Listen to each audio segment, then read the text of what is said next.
Hello everyone, welcome to another Grimgar video. In today's video, we're going to talk about volume 13 of Grimgar. Yay! I'm just going to put this all on the table immediately. Volume 13 and volume 14 are my least favorite. Actually, I'm not even going to say it in a nice way. They're the worst books in Grimgar that I have read. I do not like these books. These are the two books that I personally have such disdain for that I'm struggling to get through them right now. Many of you may know that I have ADHD, and when it comes to doing things that I don't want to do, my brain actively pushes against me reading these books, so I had to reread parts of this book multiple times before it really sunk in. And honestly, it probably wouldn't surprise me if I had to go back and reread parts of the book in the middle of making this video. But I will talk more about why I dislike and possibly sometimes like this book. Funny enough, I did find some things I enjoyed about it at the end of the video. If you're new to my review series, what I usually do is summarize the story in the book, give fun little animations like stop motion animations, and give my thoughts a little bit throughout the video, make jokes, and then at the end of the video, I will talk about the things I liked, the things I disliked, and then I will give it a review from A+ all the way down to F. After I'm done reviewing all the Grimgar books, I'm probably going to revise how I do these videos in the future, primarily the end part with the scores. I might change how the scores work later on because I feel like my way of scoring it might be a little outdated. But let's get started with Grimgar, Fantasy and Ash.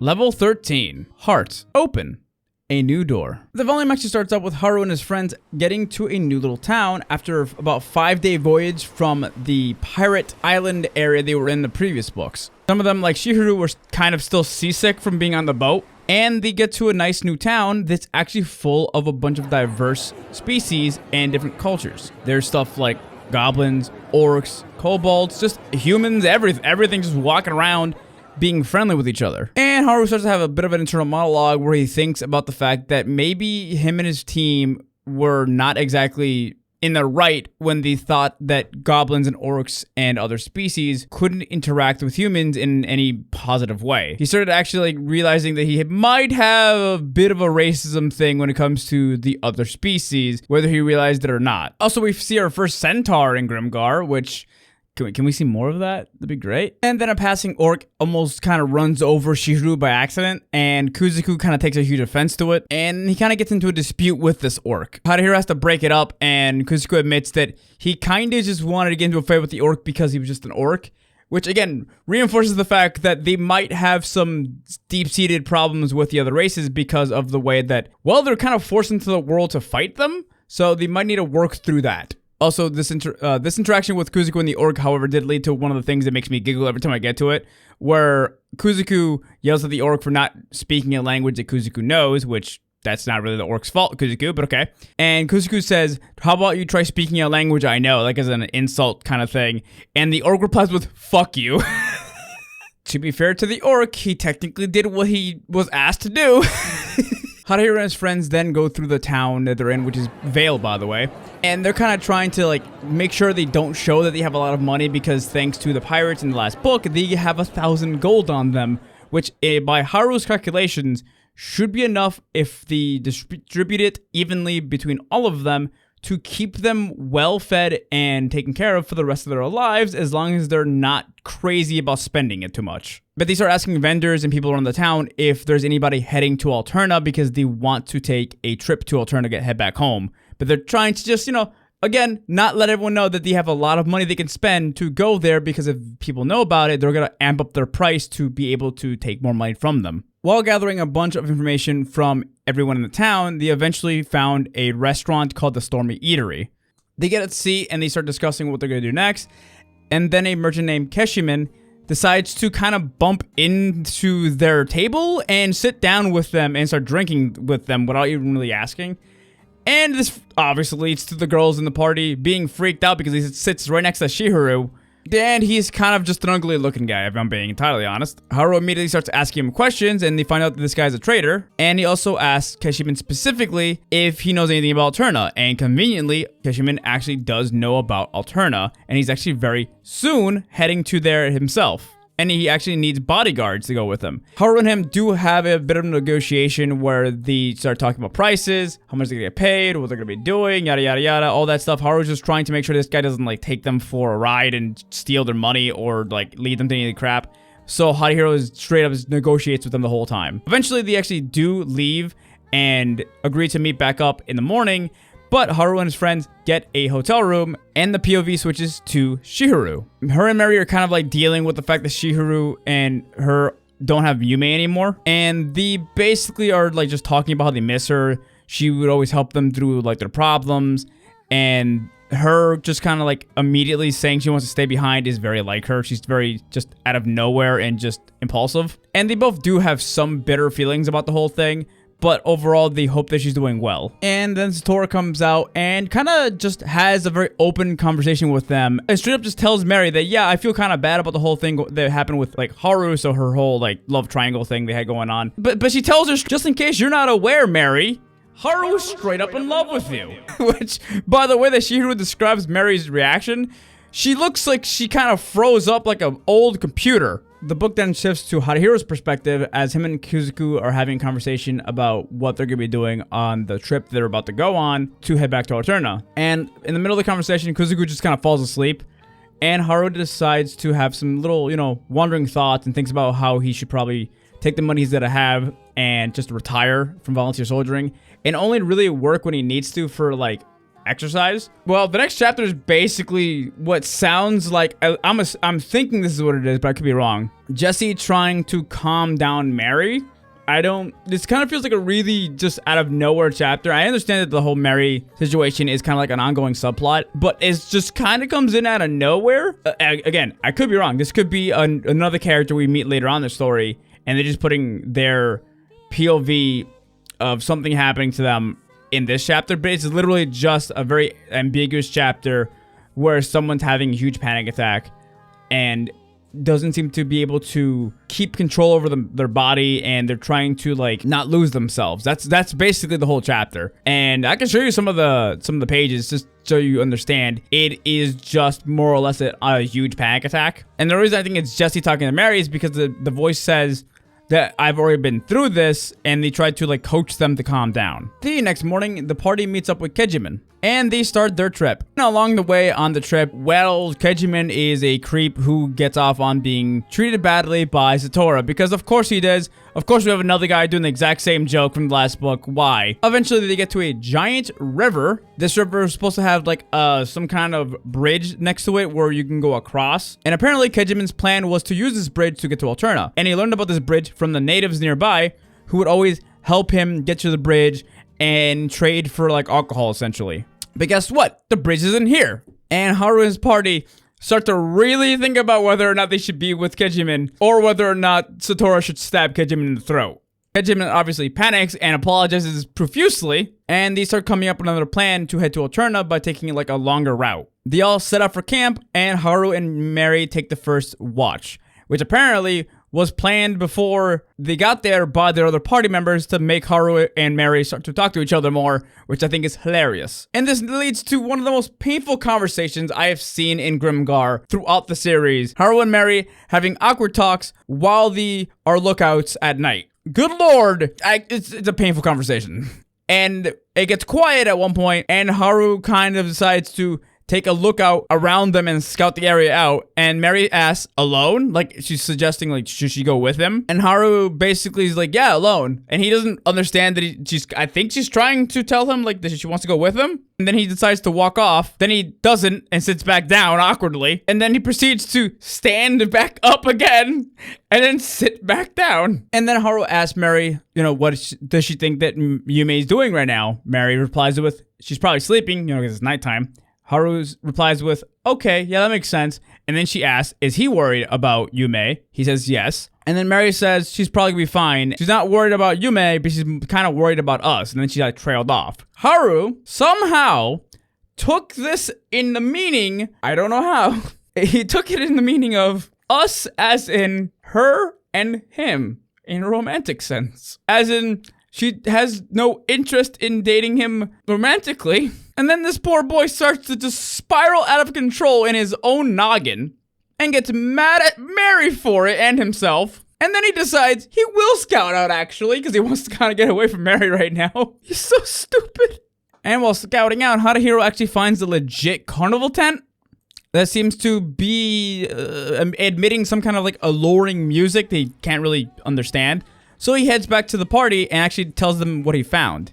Kejiman freaks out and realizes that that's probably Aaron Leslie's magical tent, and he insists on going there. And due to the fact that Haru and his friends are his bodyguards, he kind of like forces them to go with him, because if he dies, well, they don't have a way to get to Alterna. So yeah, once they get there, this idiot decides to immediately jump into the tent without even hesitating, and he realizes an invisible force field keeping things in the tent. Kuzuku unfortunately goes into it too, without really thinking, because he wanted to test it out himself. And, well, then Hadahiro has to go in to try to get Kuzuku out. And eventually the girls go in because there's no point in really separating the party, because that's just a bad idea. And then they all kind of realize they're stuck now. And what makes things worse is Kuzuku remembers that the 10,000 gold is back in their tent. And now that's gone forever. They spent what seems to be a couple hours just searching around the tent. And they find a room full of keys and a room with a mysterious door. The rest of what seems to be hundreds of rooms are basically empty. So Haru and his friends grab the keys, bring it to the door, and use at least 3 of them. They turn into mist, and they open the magical door. The magical door kind of has like this like thin layer of like light coming through it, and you really can't see what's past the door. Kejiman decides to just jump into the door. Well, granted, Kejiman was also kind of convinced by Satora to jump in first because he's more expendable than the rest of them. Moral ambiguity at its best. And after a couple seconds, he doesn't come back out. Kuzuku decides to put his hand inside of it, and then he realizes that he can't get his arm back out. And then he starts realizing that there's something sucking him into the room as well. He apologizes and sends himself through the door. After Kuzuku gets stuck in there, Haru and the rest of the party just follow in after him. And then they realize that Kejiman was the one that was pulling Kuzuku into the door. And Kejiman was crying and freaking out and asking Kuzuku to protect him. I fucking hate this little shit. Her and his friends are now stuck in this weird sandy deserty place, and they have no idea what's going on. The sky in this area is pink, and the floor is also kind of pink too. And then, out of nowhere, a ginormous meteor comes down. And the way it's described, it seems like Hadahiro and his friends got hit by the meteor, but didn't kill them. It kind of just like smushed them a little bit. And then they are essentially getting attacked by these weird tentacle monsters. I'm not even going to try to describe these things. I'm just going to show you what I think they look like. And they look, to me at least, like Elden Ring monsters. Because everything in this place is some horrible abomination. With all the mayhem and all these monsters attacking them all at once, the party fully gets separated. Everyone runs in different directions because there's just so many monsters. And Kuzuku tries to help Hadahiro for like half a second, but he then tells Kuzuku to go help Mary and Shihiru and the other people in their party. And he listens to him, and then Hadahiro kind of ends up passing out because he smells some weird sweet scent in the air, and it just knocks him clean out. He just passed out. Hadahiro then has a really weird dream where Choco and Choco's mother get murdered by some buff guy with a knife.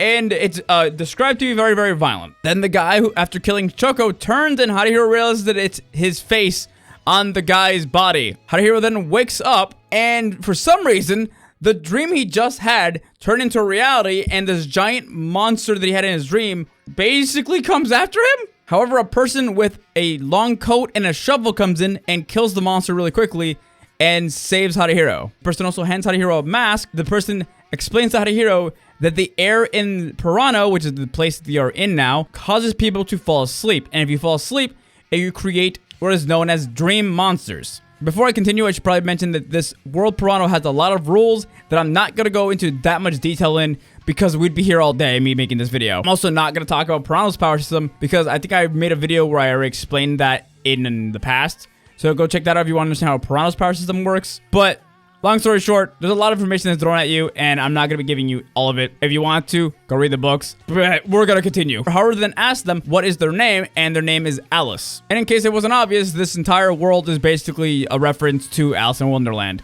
but very fucked up. Alice and Hadahiro agree to stay together because, well, Hadahiro doesn't know how the world works, and Alice is just kind of a goofy person who's just like, yeah, why not? Let's just hang out sometimes, or other times they'll think about eating you or killing you. Alice might be a little fucked up. While traveling around this new world, Hadahiro starts to kind of have mental breakdowns constantly. Because Pirano tests your willpower all the time because there's like a subtle pressure on your brain all the time. And Hadahiro thinks about killing himself a lot. Or going to sleep a lot. And we go through all the fun mental turmoil of Haru having to have these internal monologues and us having to read it and just... more of that. We always love getting more of that in the Grimgar books. Doesn't get tiring at all. Alice stops him all the time. Thank you, Alice. Thank you for saving the story, I guess. And explains to him that he needs to have stronger willpower or this world is going to eat him alive. I should also mention that we have absolutely no idea how long Haru was actually stuck in this world because time warps and changes in this world all the time and it's never linear. So sometimes you can walk the same exact distance and it'll be a couple minutes. Other times, you'll walk the same exact distance, and it could be a couple decades. You have no idea. This is one of the reasons I hate this world, because it's just so random and kind of annoying to be in. A lot of meh. I don't know. This world doesn't vibe with me. Oh, also, you don't need to eat or drink, but you can feel the pain of not eating or drinking. That's fun. Right after this, the next chapter is more information about Alice. First of all, Alice's real name isn't Alice, and they were bullied heavily as a child. Like a lot. Like a gross amount, where people made them do a lot of gross stuff. But it does seem to be a lot of horrible adult things.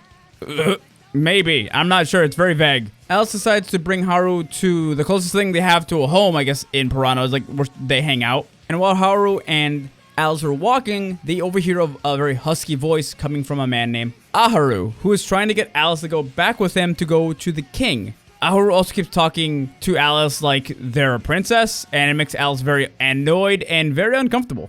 And then Aharu does something that makes all the buildings start to fall apart and collapse. Haru and Alice then run through the entire, ruins while everything's falling apart around them. And thanks to the, extremely high intensive situation, Haru seems to be breaking down even faster mentally. It gets to the point where Haru stops running and kind of stands in front of one of the buildings to let it fall on top of him to kill him. And Alice is to save him. I shouldn't think that's funny. I shouldn't. But the story and the way it's being written in this book makes me think it's funny.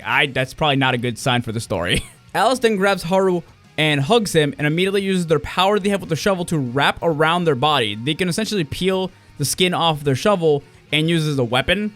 So they use it as a giant cocoon to wrap around Haru and themselves to keep them safe from the falling debris. After that, Alice decides that it's probably a good idea to go get some friends, and Alice wants to go visit a friend of hers could possibly help them.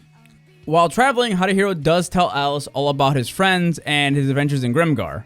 And at some point, Hadahiro starts to realize that he's starting to forget the names of his friends, and Alice decides to help him out and just remind him of their names that he told them because Haru is starting to, again, go a little more insane. And eventually they get to a giant opening full of flowers. Flowers just everywhere. Alice tells Haru to not step on the flowers because her friend might lose its shit. The name of Alice's friend is Hene. Hene is generally a very calm person, but if you step on her flowers, she gets really, really scary according to the characters. And while they wait for Hene to show up, Hadahiro mumbles to himself that he really needs to go find his friends. And Alice lets him know that you could just go by yourself. And Haru realizes that he's kind of scared to do so, but he decides that he should just go. And he begins to leave, and he tells Alice that he's going to be going then. But before Haru could get far at all, some giant octopus... I'm reading the text right now just to remind myself, by the way, because this sounds weird. A giant octopus-legged, spider-bodied having monster that's a half-monster, apparently, because it absorbed the human, attacks Haru. And while he's being attacked, Hadahiro realizes it's Kejiman's head on the monster's body. This Kejiman monster jumps at Hadahiro and lands on a bunch of the flowers. And there was a moment with Hadahiro as Kejiman lands on the flowers where he thinks to himself, there's not many people that are as annoying and problematic as this guy. Just to think about it, the entire time this guy's been a huge pain in the ass to the party, and now he's even being more of a pain in the ass when he turns into a damn monster. So Harihiro just wants to cry right now. Alice then takes their shovel and begins to peel away the skin on the shovel and shoots a bunch of the skin at the octopus Kejiman monster thing, and it tears it into ribbons. And Kejiman's naked, gross, disgusting, annoying body falls out of the monster's body now. Kejiman then immediately starts running towards Harihiro, screaming, Harihiro! And just being annoying and gross. And by the way, he has basically lost his mind at this point. He's been stuck in this world as long as Harihiro, and he already had a weak will before he even got into this world. So, yeah, he's not doing great. And Kejiman begins to have, like, crazy laughing fits, and he's just not in the right mind. Harihiro even, like, debates on if he should just kill him, but he does not think he can do it himself, so he asks Alice to do it for him. Actually, Alice was about to even before Harihiro even suggested it, if I'm being honest. Then a giant sonic boom roar thing just comes out of nowhere and stops them in their tracks. And the sound is coming from Hene, Alice's friend. Or it's essentially a monster that Hene can create that's making this giant noise, but it's a giant flying creature. This giant creature begins to control the wind around Harihiro and everyone in the garden area where all the flowers were, and begins to pull them all up into the air. Kejiman is just flown off. I'm pretty sure Kejiman's dead, by the way. Like, he just gets taken off into the air, and we don't know if this flying creature took him to the flying creature to, you know, eat him or something. I have no idea. Kejiman's just gone, and Kejiman never comes back for the rest of the story. Like, he's just gone. Thank God, I guess. But as Harihiro is being lifted off the ground, Alice quickly grabs him and pulls him down with her shovel ability and wraps them both around with the shovel skin in a cocoon. And in this moment, while they're pressed together in the cocoon, Alice lets Harihiro know that they actually figured out exactly what Haru's power is. It's one of the more rare ones that lets Haru amplify people's powers and make them stronger. Because Haru's so selfless, that's what his power is, essentially. He can also do some other stuff that I'll explain in the next book, but that's mainly the main power he has. So Alice uses Harihiro's power to strengthen the crap out of the cocoon, and they get flown off. Also, Alice lets everyone know that while, yes, Hene is losing her mind, she's actually one of the better tricksters in their world, which Harihiro has trouble believing, if he's being honest. And they ended up landing nearby, and thanks to Alice's cocoon, they were safe. After this, they have a bit of a realization with each other that they both need human interactions to not lose themselves in this world, so they both agree to go search for Harihiro's friends together.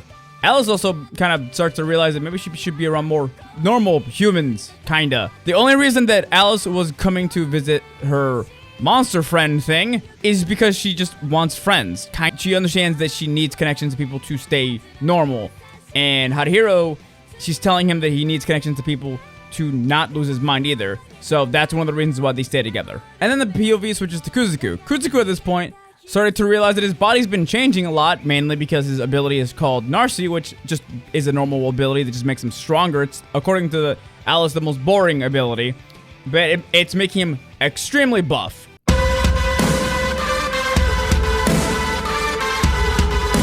And he's only really buff because he's killed just so many monsters by himself.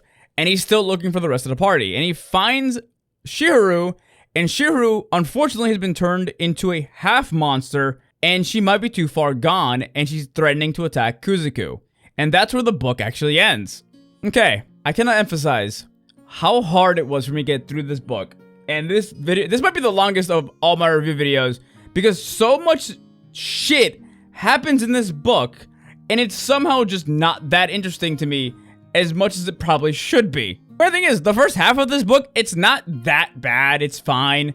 Like, it's them essentially traveling to Alterna and dealing with all that stuff, and it's pretty simple. It's not great, but it's simple. It's very Grimgar. They're thinking about their money. They're thinking about situations. It's fine. It's when they get directly stuck in Pirano that everything starts to get really messy in the story. Pirano as a concept is just a very vague, messy world, essentially. It's not very grounded, so it doesn't feel very well fit for the story that Grimgar actually is. The fact that this world is fucked up, very Grimgar. Harihiro's look in this world, horrible. Makes sense. That's all fine. But just the vagueness and the weirdness of like how the world is in here is just so uninteresting to me personally that I just cannot for the life of me get into it. I've had to While editing this video and going back through it and talking about it, I have had to check the novel multiple times to remind myself what is happening in the story, because everything past the point where they get sent to Pirano is so meh to me that I just do not care. I will say Alice is interesting. I think that Alice is one of the more interesting characters to like join Hot Hero in the story. And the fact that Alice, and huge spoiler, honestly, if anybody doesn't know, Alice does not do anything past the next book. Alice is only in this book and the next book, and then they have a passing reference to them at the end of one of the future books. And that's it. Alice is way more interesting as a character, and the writer does not do anything with this character at all past the Pirano arc. And it feels kind of shitty, if I'm being honest, and I'm not deducting points from this book specifically. I just want to rant about that, because Alice just feels like a character that could be used in a much better way. But that's all we get is this book and the next book, and that's it. But I'll talk about Alice as a character in a separate video, because I'm venting. I'm exhausted because I hate these books so much. I can't wait for the next one, because I hate the next one. I think I hate the next book even more than this one. The fact that in past books, we've had Hot Hero have mental breakdowns, like, all the time. And I've talked about this before. You can only have so many Hot Hero mental breakdowns before it gets exhausting. In this book, it happens every fucking chapter. Well, okay, that's not true. It happens every chapter when he gets into Pirano. And Hot Hero's extra weak-willed in this book because of how Pirano's affecting his brain. So it becomes kind of a drag, especially since in past books, those are some of the things that define Hot Hero as a character. But in this book, it's pushing him a lot more than in past books. But I'm exhausted. I have to just end this and just say this book is I don't know, a D. Honestly, like, I just don't care. I really don't care about this book. I just want to get to volume 15. I want to get to volume 15 so bad. I can't wait to get volume 15. Volume 15 is where the books get so good again. But anyway, if you guys enjoyed this video, thank you for watching this far. If you made it this far to the end of the video, please let me know, because I'm assuming this video is gonna be really fucking long. So I would like to know how many of you get to the end of this video. Thank you all so much for watching, and if you guys want to help me out a little bit further, if you want to donate to my YouTube directly or subscribe to my Twitch, I will read your name out at the end of my videos. But for now, I hope you all have a great day or night, and I'll see you guys in the next video. Goodbye. A special thank you to Gracie _, Average Gamer _ Josias 93, Hey Take It Easy Terry, Van _ Hoofenstein, Bulu 83, Dio 098, Naberto Games, Taco Bell, and RJS Problems. Thank you all so much for your Twitch subscriptions. I honestly appreciate it so very much.